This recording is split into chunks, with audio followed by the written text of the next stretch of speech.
আসসালামু আলাইকুম।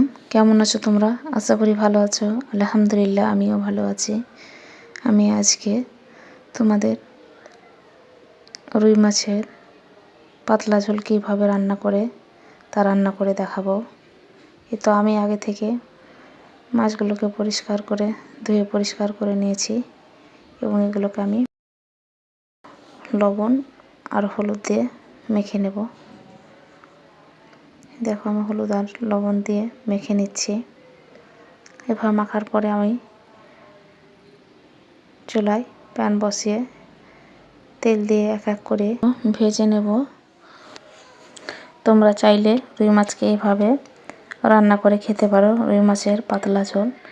এবার আমি মাছগুলো এক এক করে তেলে দিয়ে দিচ্ছি।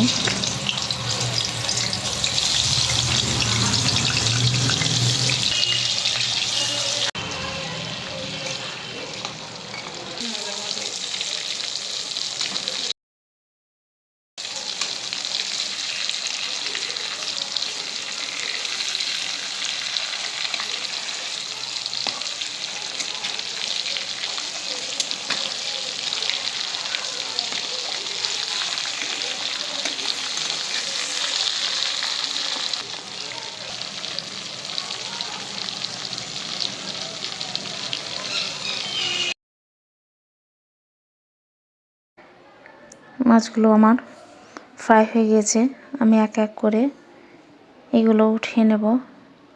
এক এক করে মাছগুলো দেখো আমি উঠিয়ে নিচ্ছি। তোমরা এভাবে ভালোভাবে লাল করে ফ্রাই করে নিতে পারো। দেখো কালারটা কত সুন্দর এসছে। আমি জানি না আমার এই ভিডিও তোমাদের পছন্দ হবে কি না, কিন্তু পরবর্তীতে আমি ভালো ভালো ভিডিও দেওয়ার চেষ্টা করবো ইনশাআল্লাহ। চ্যানেলের দ্বিতীয় নম্বর ভিডিওটি ভালো লাগলে আমাকে কমেন্ট করে জানাবেন।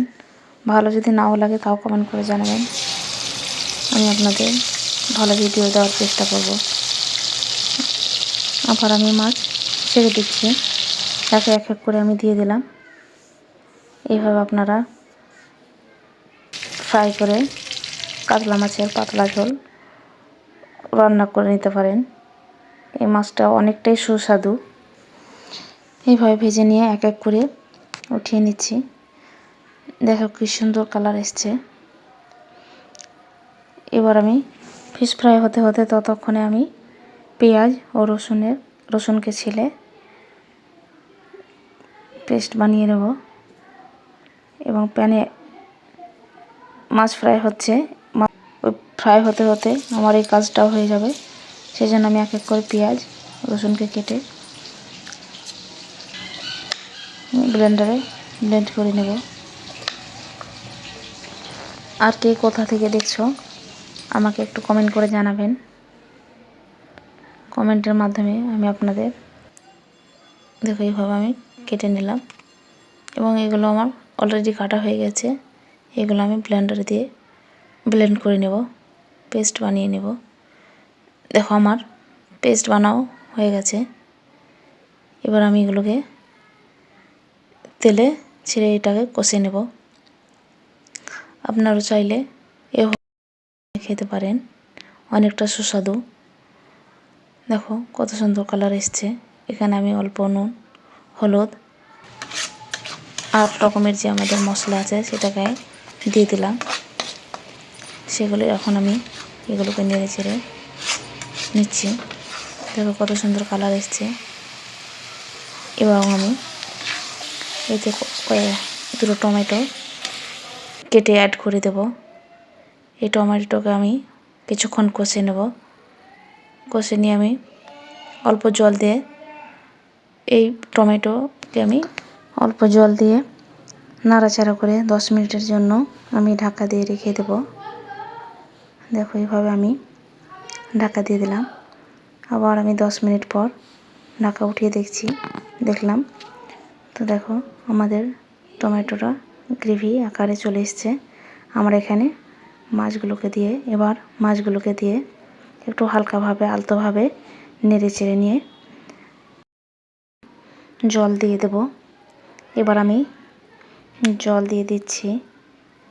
আমি রুই মাছের পাতলা ঝোল রান্না করে আমি আপনাদের দেখাচ্ছি। ভিডিওটি যদি আমার ভালো লাগে তাহলে আমার চ্যানেলটি সাবস্ক্রাইব করে রাখবেন, লাইক কমেন্ট শেয়ার দিয়ে পাশে থাকবেন, যাতে আমি তোমাদের আরও ভালো ভিডিও দিতে পারি। মাছটি আমি 10 মিনিটের জন্য ঢাকা দিয়ে আবার 10 মিনিট পরে আমি উঠিয়ে ঢাকনাটাকে উঠিয়ে দেখলাম কত সুন্দর। দেখেন মাছের কালারটি কত সুন্দরভাবে এসছে।